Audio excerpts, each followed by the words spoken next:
मायबाप शेतीचा मसनवाटा झालाय. खरंच मसनवाटा झालाय. कांद्याचं पीक आहे हे. खालच्या शेतामध्ये पण तेच आहे, त्याच्या खाली सोयाबीन आहे. एवढं पाणी आहे. रात्री रात्रभर पाऊस पडत आहे. याचे ड्रेनेज एवढे स्ट्रॉंग आहेत, जेवढे मॅक्झिमम असू शकतात तेवढं पाणी निघून जात आहे शेतामधून. तरी पण हा ढव साचलाय. शेतकऱ्याचं दुःख सांगायचं म्हटलं की प्रत्येकाला वाटतं शेतकऱ्याला काय दुःख आहे. अरे आम्ही आमच्या पाठीवर थाप देऊन कायमस्वरूपी म्हणत आलोत, फक्त लढ म्हणा.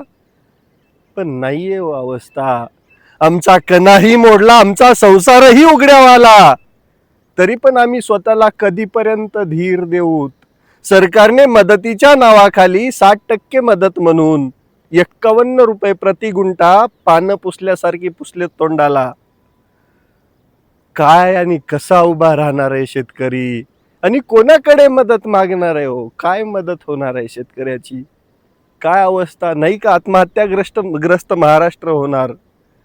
गावागावामध्ये कितीतरी शेतकरी आज आत्महत्या करणार, कारण की ही अवस्था आहे शेतीची. शेतीचा मसनवाटा झालाय.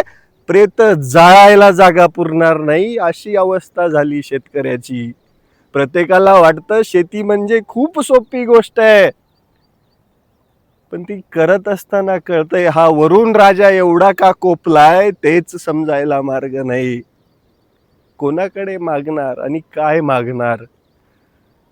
तरी पण आम्ही लढू खंबीरपणे, कारण की आमच्या रक्तामध्ये संघर्ष आहे. आणि या संघर्षाच्या मातीमध्ये आम्हाला बी पण पेरता येतं आणि त्यामधून उत्पन्नही घेता येतं. फक्त या निसर्गाने साथ दिली पाहिजे. आम्ही आमच्याच पाठीवर थाप देऊन म्हणणार, फक्त लढ म्हणा.